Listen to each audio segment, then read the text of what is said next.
Hello students, first lecture we have discuss and teach differentiation and kinds of function of differentiation. पहले वाले lecture में हम लोगों ने अवकलन और अवकलन के द्वारा अवकलन किन फलनों का करते हैं उनके बारे में हम लोगों ने डिस्कस किया था, सीखा था। आज हम लोग कंपोजिट फंक्शन, मैंने आपको बताया था कि कई प्रकार के फलन होते हैं जिनका हम लोग डिफरेंशिएशन करते हैं, कई प्रकार के फंक्शंस होते हैं जिनका हम लोग डिफरेंशिएशन करते हैं। उनमें से पहला हमारा पास था composite function, implicit function, logarithmic function, exponential function, sum of exponential functions. कुछ फंक्शंस थे जो मैंने आपको बताए थे। उनमें से आज हम लोग फर्स्ट कंपोजिट फंक्शन, जिसे हम लोग हिंदी में बोलते हैं कंपोजिट फंक्शन जिसे हिंदी में बोला जाता है संयुक्त फलन। ठीक है, आज हम लोग कंपोजिट फंक्शन यानी संयुक्त फलनों का डिफरेंशिएशन यानी अवकलन कैसे करते हैं, ये सब आज हम लोग सीखेंगे। ठीक है, तो उससे पहले चलो हम लोग स्टार्ट करते हैं, क्वेश्चन लेते हैं और उसको सॉल्व करके दिखाते हैं आपको। ठीक है, देखिएगा कैसे हम लोग, जैसे कि बोर्ड में एक क्वेश्चन लिखा हुआ है y बराबर sin x into cos 2x, prove that dy upon dx बराबर y cot x minus 2 tan x। ये हमको प्रूफ करने को बोला जा रहा है। डिफरेंशिएशन की हेल्प से हमको इसको प्रूफ करके लाना है। अब देखिए यहाँ पर दो फंक्शन है कि आपका ये पहला फंक्शन है, ये आपका दूसरा फंक्शन है। पहला फंक्शन sin x है, दूसरा वाला cos 2x है। अब हमको इसको सॉल्व करना और प्रूफ करके लाना है, सॉल्व नहीं करना, हमें प्रूफ करना है कि ये लेफ्ट वाला पार्ट राइट वाले पार्ट के इक्वल होगा।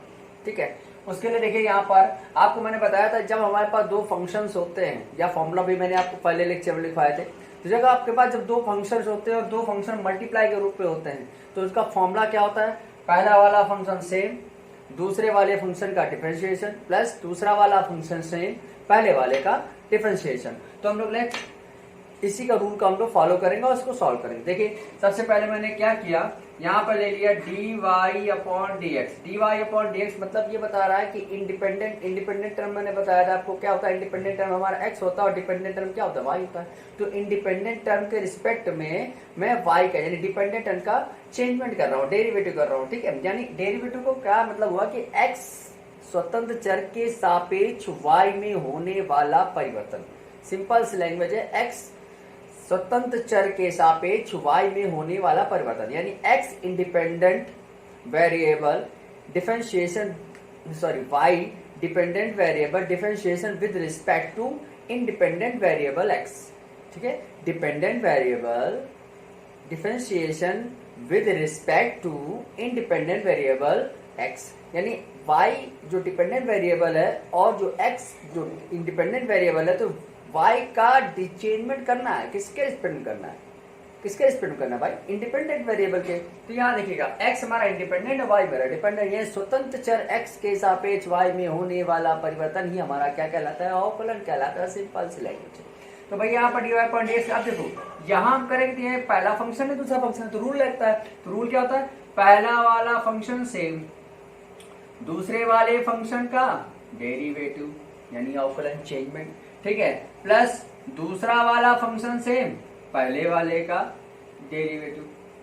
ठीक है, अब आपको याद होना चाहिए कि हमने आपको फॉर्मूला लिखाया था D upon D x cos x क्या होता है, तो आपका माइंड में तुरंत आना चाहिए D upon D x cos x तो माइनस साइन एक्स होता है। ठीक है, लेकिन याद रखिएगा वो कॉज एक्स था, तो एक्स था तो क्या बन गया था माइनस साइन एक्स, लेकिन यहाँ एक्स नहीं है, यहाँ क्या है 2x है ना। तो 2x को हमको क्या मानना पड़ेगा, x मानना पड़ेगा। सपोज दैट हम 2x को क्या मान के चलेंगे, x मान के चलेंगे। ठीक है, अपने माइंड में मान के चलेंगे, यहाँ नहीं शो करेंगे। तो देखिएगा तो ये आपका साइन एक्स सेम ना, कॉस का क्या होता है, कॉस का तो होता है साइन, वो भी माइनस का, यहाँ इंटू में माइनस का आ गया साइन, जो एंगल इसका होगा भाई, क्यों, क्योंकि D upon D x cos x that is minus sine x, मतलब जो कॉस का एंगल था सेम टू सेम वही साइन का एंगल बना।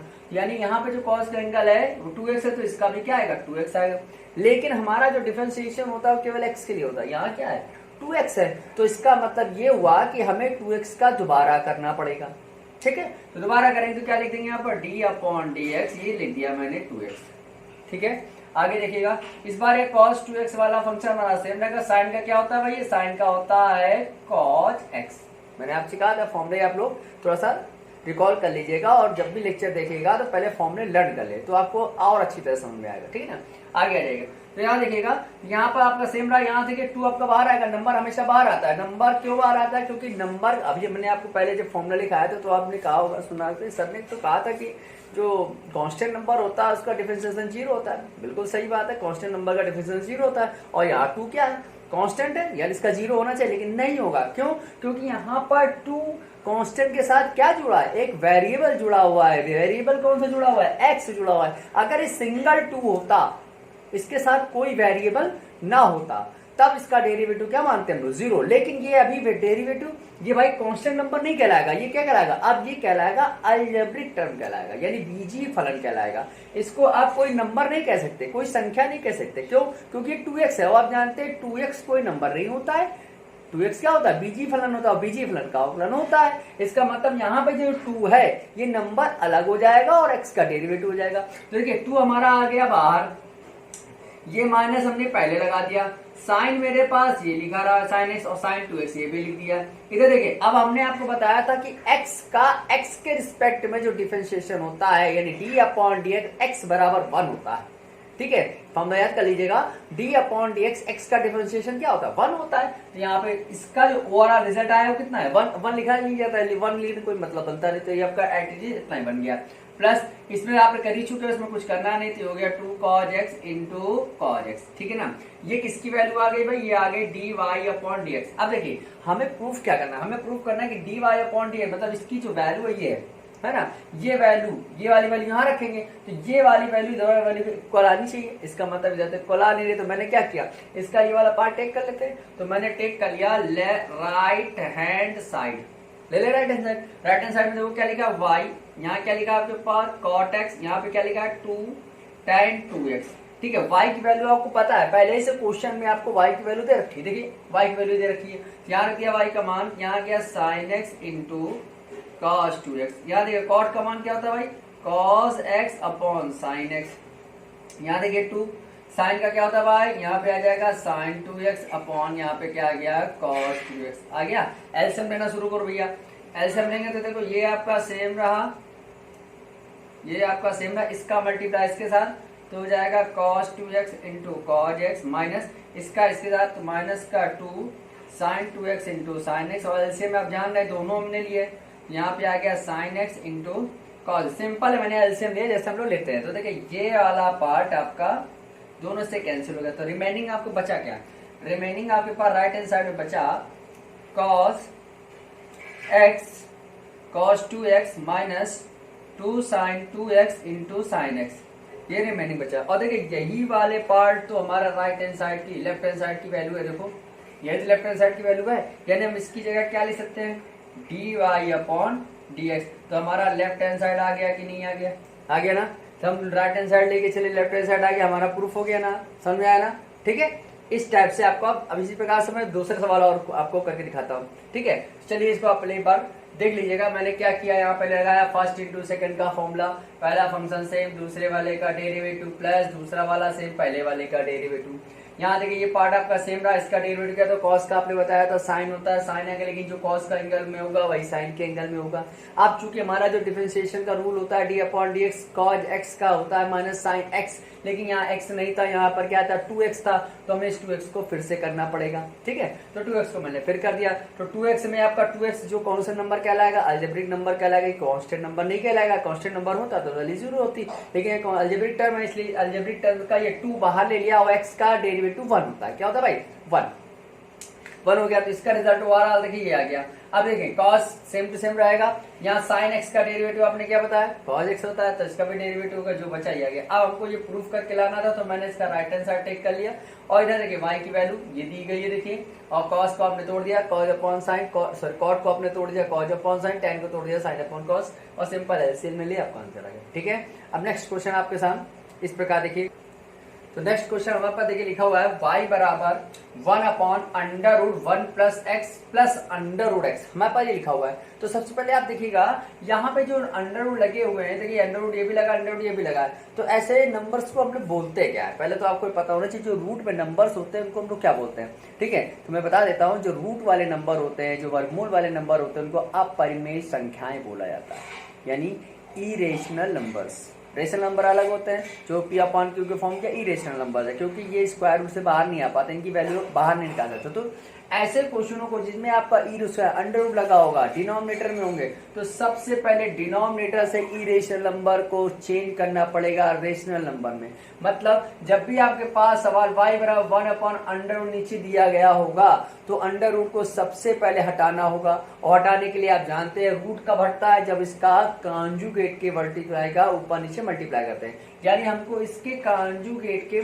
नंबरों का ऊपर नीचे मल्टीप्लाई करना है, यानी न्यूमरेटर और डिनोमिनेटर अंश और हर में हर के कॉन्जुगेट का ऊपर नीचे मल्टीप्लाई करेंगे, न्यूमरेटर और डिनोमिनेटर में इसके कॉन्जुगेट का ऊपर नीचे मल्टीप्लाई करेंगे। तो देखिए भाई सिंपली आप पहले इसको सॉल्व कर लेंगे, तब आपका ये डेरिवेटिव होगा, ऐसे आप डेरिवेटिव नहीं कर सकते। तो सिंपल इसको सॉल्व करेंगे तो देखिए ये आपका सेम रहा। अब आपने कहा डिनोमिनेटर के कॉन्जुगेट, तो इसका कॉन्जुगेट देखो यहाँ पे क्या आएगा, root 1 plus x plus root x, तो इसका कॉन्जुगेट कैसे बनेगा, रूट 1 प्लस एक्स सेम रहा, यहाँ पे रूट एक्स सेम रहा, देखो दोनों सेम है, आपका अंतर क्या है, यहाँ प्लस लगा था बीच में, यहाँ क्या आ जाएगा माइनस।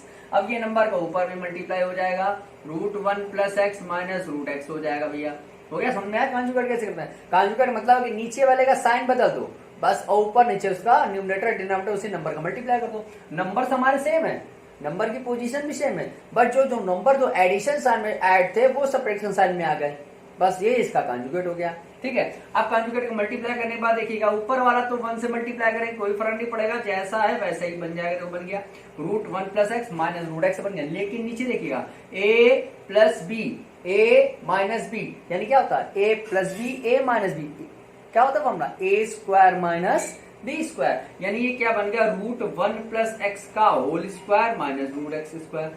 नहीं समझ में आया भाई, है ना। आगे नेक्स्ट तो देखिए क्या आ गया, y बराबर ऊपर वाले पार्ट में तो कोई मतलब नहीं, जैसा है वैसे लिखा रहने दे, थोड़ा नीचे वाला देखिएगा, ये इसका स्क्वायर करें तो रूट हट जाएगा, आपको मालूम है, माइनस है इसका भी रूट हट जाएगा, तो ये x से x कट जाएगा। अब 1 का किसी भी नंबर डिवाइड करो वही नंबर आएगा जो उसके न्यूमरेटर में, किसी से डिवाइड करने में, तो यहाँ पे आपके पास रिमेनिंग बचा क्या, रिमेनिंग बचा y बराबर root 1 plus x minus root x. अब हम इसका डेरिवेटिव करेंगे, करो डेरिवेटिव, तो इसका हम डेरिवेटिव करने जा रहे हैं, तो क्या बन जाएगा dy अपॉन dx, इधर भी आएगा बेटा d upon dx root 1 plus x minus d upon dx root x आया। अब याद रखिएगा मैंने आपको एक फॉर्मूला बताया था कि नहीं याद हो तो देख लीजिएगा, d upon dx root x का फॉर्मूला होता है 1 अपॉन 2 रूट एक्स, ये होता है, याद रखिएगा। तो याद देखो x का काम ये कर रहा है, पूरा नंबर x का काम कर रहा है, इसको हमको थोड़ी देर के लिए कैपिटल X मान लेना है। ठीक है, तो जैसे आप कैपिटल X मान आता है तो फॉर्मूला क्या होगा 1 अपॉन 2 रूट एक्स, देखिए 1 अपॉन 2 रूट एक्स आया। ठीक है, और जिसको आप कंसीडर करते हैं, जिसको आप मानते हैं, उसको दोबारा डेरिवेटिव करते हैं। आपने इसको कैपिटल X माना इसलिए इसको दोबारा डेरिवेटिव करें, रूट वाले को नहीं, आपने इस अंदर वाले को माना है कैपिटल X, क्योंकि जैसे ही कैपिटल X बनेगा तभी तो रूट एक्स बन जाएगा और तुरंत इसका फॉर्मूला ये बन जाएगा। अब इसका अंदर करिए 1 प्लस एक्स हो गया, इधर देखो इसमें आपको कैपिटल X को क्या मानना है, x ही तो सेम टू सेम, तो इसका रिजल्ट क्या आ जाएगा 1 upon 2 root x same to same. अब इसके x का करना चाहो कर सकते हो, कोई दिक्कत नहीं, करोगे तो क्या लिखोगे आप, लिखोगे d अपॉन dx, x तो dx से dx कट गया, कितना बचा 1 ही तो बचा, तो लिखने की कोई आवश्यकता ही नहीं, क्योंकि 1 लास्ट में 1 ही बचेगा। आप चाहो तो उसका अप्लाई कर सकते हैं, ऐसा नहीं कि अपने के सर यहाँ तो कर रहे हैं यहाँ क्यों नहीं कर रहे हैं, आप कर सकते हैं। यहाँ इसलिए करना पड़ रहा है क्योंकि यहाँ 2 नंबर्स हैं, अगर यहाँ सिंगल x होता तो यहाँ भी मैंने करता। ठीक है, डिफरेंशिएशन तब तक चलता रहता है, अवकलन तब तक इंक्लूड रहता है, तब तक चलता रहता है जब तक उस डिफरेंशिएशन की वैल्यू 1 हो जाए। याद रखिएगा, जैसे डिफरेंशिएशन की वैल्यू 1 हो जाएगी इसके बाद आप उसका डेरिवेटिव नहीं कर सकते। क्यों नहीं कर सकते, क्योंकि उसका डेरिवेटिव 0 हो जाएगा, तो हमारा सवाल का अर्थ नहीं निकलेगा। समझ में आ रहा ना। तो डिफरेंशिएशन कब तक चलता रहता है, जब तक कि उस फंक्शन का वैल्यू 1 ना आ जाए, तब तक। जैसे देखिए इसका आपने डेरिवेटिव किया इसका रूट एक्स का, देखो यार, लेकिन क्या ये 1 हुआ, नहीं हुआ, क्योंकि इसके 1 प्लस एक्स है। अब इसका दोबारा करेंगे तो इसकी वैल्यू 1 आ जाएगी। देखिए यहाँ देखिए इसका क्या रूट एक्स का 2 अपॉन रूट एक्स आया। अब इसका एक्स का करेंगे, एक्स का हम जानते हैं 1 होता है, तो लेकिन कोई हो सकता ही नहीं, इसलिए। ठीक है ना, आगे आ जाओ। तो यहाँ पे आपने लिख दिया, तो यहाँ क्या बन गया 1 upon 2 under root 1 plus x. देखिए 1 का 1 है तो वो 1 के साथ x जुड़ा, 1 अलग नंबर है और x अलग नंबर है, तो 1 को हम कौन सा नंबर कह सकते हैं, सांख्यिक नंबर यानी न्यूमेरिकल नंबर। और न्यूमेरिकल नंबर का जो डेरिवेटिव होता है वो क्या होता है, 0 होता है। क्यों 0 होता है, क्योंकि इसके साथ कोई अलजेब्रिक टर्म नहीं जुड़ा। देख लो, अलजेब्रिक टर्म का मतलब होता है 1x नहीं है, 2x नहीं है, 3x नहीं है, ये 1 है, सिंगल 1 है। और जबकि प्लस के साथ क्या जुड़ा, x, प्लस एक्स, यानी अलजेब्रिक टर्म अलग है और न्यूमेरिकल वाला टर्म अलग है, दोनों किसके साथ जुड़े हुए हैं, एडिशन साइन के साथ जुड़े हुए हैं। अगर यही मल्टीप्लाई साइन के साथ होते हैं तो इसको हम लोग क्या बोलते हैं, 1x बोलते हैं, बोलते ही नहीं बोलते हैं, क्योंकि यहाँ पर 1 न्यूमेरिकल नंबर अलग है और अलजेब्रिक नंबर अलग है, इसलिए 1 का क्या हो जाएगा, 0 हो जाएगा, और x का आप जानते हैं क्या होता है, 1 होता है, तो यहाँ लिखने की आवश्यकता नहीं, इसका रिजल्ट 1 आएगा, तो ये आपका सेम टू सेम आ गया इतना। अब यही आपका आंसर हो गया। बात समझ में आई ना, क्लियर है। चलिए नेक्स्ट क्वेश्चन।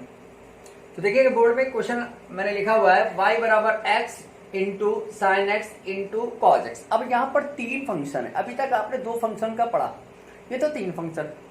अब 3 फंक्शन का फॉर्मूला क्या होता है मैंने आपको लिखवा रखा, नहीं लिखवाया तो देखिएगा बोर्ड में मैं लिख दूंगा, याद नहीं है आपको तो देखिएगा। यहाँ पर आपके पास y बराबर x, यानी ये पहला फंक्शन, ये दूसरा फंक्शन, ये तीसरा फंक्शन। तो मेरा फॉर्मूला क्या कहता है डिफरेंशिएशन का, फॉर्मूला लिख देता हूं पहले। तो dy अपॉन dx, पहला और गुणे दूसरा फंक्शन सेम, तीसरे वाले फंक्शन का डिफरेंशिएशन यानी अवकलन, प्लस दूसरा प्लस पहला और तीसरा फंक्शन मल्टीप्लाई में सेम, दूसरे वाले का डिफरेंशिएशन, प्लस इसी प्रकार दूसरा और तीसरा फंक्शन मेरा सेम, पहले वाले का डिफरेंशिएशन। ठीक है ना। अब देखो यही रूल अप्लाई करेंगे, यहाँ पे आ जाएगा, रखते जाओ। तो आपने कहा पहला दूसरा सेम, पहला दूसरा सेम, यानी x into sine x same, किसका करना है भैया, कॉस का करना है, प्लस इस बार x और cos x वाला फंक्शन सेम, किसका करना है इस बार, साइन का करना है, प्लस फिर cos साइन x, सेकेंड वाला साइन x है ना, और cos x वाला पार्ट सेम, किसका करना है, x का करना है। चलिए बताइए, यहाँ आ गया x साइन x, cos का क्या होता है, माइनस का साइन x, ये आपका सेम रहा ना भैया, साइन का क्या होता है भैया, cos x, इधर बताओ साइन कॉस सेम रहेगा, x का क्या होता है, अभी आपने थोड़ी देर बताया था, x का 1 होता है। देखो dx ऊपर भी लिखा, dx नीचे भी लिखा, कैंसिल होगा कि नहीं होगा, 1 होता है, लिखने की जरूरत नहीं। तो जो बचा उसको एक बार सही कर लीजिए। तो x ये क्या बन जाएगा, साइन स्क्वायर x, यहाँ पर x ये क्या बन जाएगा, कॉज स्क्वायर x, यहाँ पर क्या चल रहा है, sine x into cos x। ज्यादा ज्यादा आप यहाँ से x कॉमन ले सकते हैं, बस यही आप इसका आंसर डाल दीजिएगा। ठीक है, बात समझ में आई। चलिए नेक्स्ट। अब क्वेश्चन लिखा हो y बराबर tan x degree into sec x degree. x degree का याद रखिएगा, x डिग्री की जो वैल्यू होती है वो होती है पाई x अपॉन 180। जब भी हम इसका डिफरेंशिएशन करेंगे तो सबसे पहले x डिग्री की वैल्यू रख देंगे। x डिग्री वैल्यू क्या होती है, पाई x अपॉन 180। रखो भैया यहाँ पर, तो रखा, तो y बराबर मेरे पास क्या आ गया, ये बन गया tan पाई x अपॉन 180, यहाँ इंटू में क्या चल रहा है, सेक, यहाँ भी क्या आएगा, पाई एक्स अपॉन 180। अब आप देख रहे हैं कि यहाँ पर 2 फंक्शन है, एक tan और एक sec है, दोनों बीच में क्या लगा है, मल्टीप्लाई का साइन लगा, इनटू लगा हुआ है, तो यहाँ डबल वाला रूल लगेगा। डबल रूल क्या कहता है, हमारा फॉर्मूला क्या कहता है, dy अपॉन dx। अभी आपने पहले वाले क्वेश्चन में किया था, पहला वाला फंक्शन सेम, पहले वाला फंक्शन हमारा सेम, दूसरे वाले फंक्शन का डिफरेंशिएशन, ठीक है, प्लस दूसरा वाला फंक्शन सेम, पहले वाले फंक्शन का डिफरेंशिएशन। ये तो आपने लिख दिया रूल, जो हमको प्रोडक्ट रूल बताता है, चेन रूल बताता है, यही मेरा रूल है कि पहला वाला फंक्शन मेरा सेम रहेगा, दूसरे वाले का डिफरेंशिएशन या अवकलन होगा, प्लस दूसरा वाला सेम रहेगा, पहले वाले का अवकलन होगा। ठीक है, अब इसको सॉल्व कर रहे हैं, सॉल्व कर रहे हैं तो देखो ये tan आपका सेम रहेगा, इसमें कुछ करना ही नहीं है, ये भी आपका सेम है। यहाँ देखिए 180 आएगा, 180। अब देखिए सेक का फॉर्मूला क्या होता है, लिख देता हूँ, सेक x इक्वल टू क्या होता है, सेक x इंटू tan x। जो x एंगल में है वही देखो सेम टू सेम उतर के चला जा रहा है। ठीक है, तो सेक का क्या होता है, सेक x एंगल में देखो क्या लिखा है, पाई एक्स अपॉन 180, इसमें भी आएगा तो tan x, सेक x इंटू tan x होता है, दोनों में एंगल सेम आएगा। ठीक है, अब ध्यान देना, ये तो आपने x माना है, x था तो यहाँ क्या था, x पाई एक्स अपॉन 180 था, जबकि फॉर्मूला में केवल x होता है। अब जिस चीज को हम x कंसीडर कर लेते हैं माइंड में, जिस चीज को हम x कंसीडर करते हैं उसको दोबारा करते हैं, यानी इस वाले एंगल का हमको दोबारा डेरिवेटिव करना है, तो क्या लिखेंगे, d upon D x pi upon 180 into x, ऐसे लिख दिया। अब आप ऐसे क्यों लिख दिया, क्योंकि पाई भी मेरा कांस्टेंट नंबर है और 180 भी कांस्टेंट नंबर है। अब इसको आप कांस्टेंट नंबर है, इसका मतलब आप कहोगे न्यूमेरिकल नंबर हो गया, लेकिन नहीं, क्यों नहीं हो गया, क्योंकि न्यूमेरिकल नंबर में प्लस या माइनस 20 साइन अलग अलग होना चाहिए। यहाँ पे जो कांस्टेंट नंबर के साथ क्या जुड़ गया है, अलजेब्रिक नंबर जुड़ गया तो ये कौन सा फंक्शन कहलाएगा, अलजेब्रिक फंक्शन कहलाएगा, ठीक है ना। अगर ये अलजेब्रिक फंक्शन होगा तो देखिए, अगर ये अलजेब्रिक फंक्शन होगा, देखिए लिखा हुआ है पाई 180 x लिखा हुआ ना, तो पाई 180 x की वजह से ये अलजेब्रिक टर्म हो गया। तो ये न्यूमेरिकल नंबर इंटू ना होता, अगर यहाँ प्लस माइनस होता तो इसकी वैल्यू 0 हो जाती, चूंकि इंटू इसलिए बाहर आ जाएगा और x का डेरिवेटिव हो जाएगा, ठीक है। सिमिलरिटी इसी पे कहा, प्लस लाके लगाया, ये वाला फंक्शन हमारा सेम रहेगा, सेक वाला मेरा फंक्शन हमारा रहा सेम, ये लिखे 180। इस प्रकार tan का फॉर्मूला मैं लिख देता हूँ, tan x का क्या होता है, tan x का होता है सेक स्क्वायर x। देखो ये tan एंगल में जो है उसका स्क्वायर है, एंगल में क्या है यहाँ पर, यहाँ आ जाएगा sec square pi x upon 180, ये सेम आया, और d अपॉन एंगल का इसमें फिर से करना पड़ेगा, तो पाई x अपॉन 180, ठीक है ना।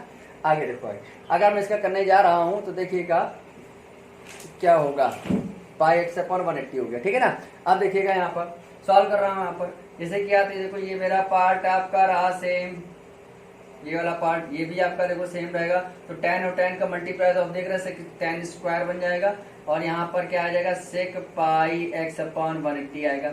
इधर देखो ये कांस्टेंट होकर हमारा बाहर आ जाएगा, और बचे क्या x, और x का डिफरेंशिएशन 1 हो जाएगा, क्योंकि देखो d यहाँ भी x यहाँ बचा, dx नीचे dx एक कट जाएगा, 1 आ जाएगा, ठीक है ना।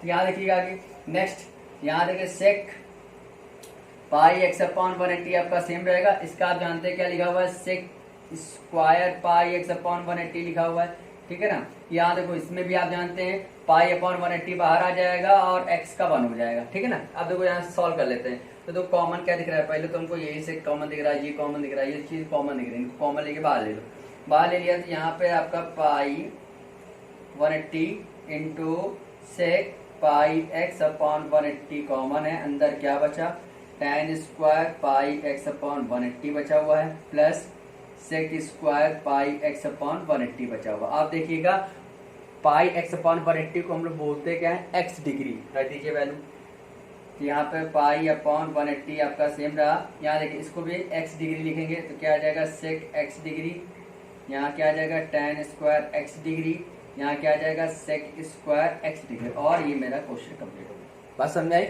यहाँ देखिएगा कि x अगर इनटू में है तो वो अलजेब्रिक टर्म कहलाता है किसी भी न्यूमेरिकल साथ। अगर न्यूमेरिकल के बीच में और x न्यूमेरिकल जो हमारा न्यूमेरिकल नंबर है और उसके साथ अगर हमारा अलजेब्रिक टर्म प्लस या माइनस साइन के साथ जुड़ा हुआ है, जैसे x+2 है, ठीक है, तो यहाँ पर जो नंबर अलग दिखता है और अलजेब्रा टर्म अलग दिखता है, तो ऐसी कंडीशन में हमारा 2 कांस्टेंट होता है जिसकी वैल्यू 0 होती है। लेकिन अगर 2 और यानी न्यूमेरिकल नंबर और अलजेब्रिक नंबर के बीच में इनटू लगा होता है तो फिर अलजेब्रिक नंबर हो जाता है, उसमें 2 हमारा बाहर आ जाता है और x का हम लोग डेरिवेटिव करते हैं, ठीक है ना।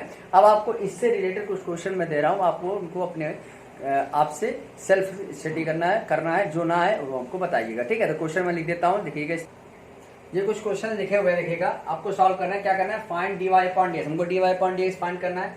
क्वेश्चन पहला है x की power n into log x into cos x, पहला क्वेश्चन है। दूसरा है cosec x degree into sec x degree, ठीक है, दूसरा क्वेश्चन है मेरे पास। तीसरा है sine x into log x into e की पावर एक्स, ठीक है।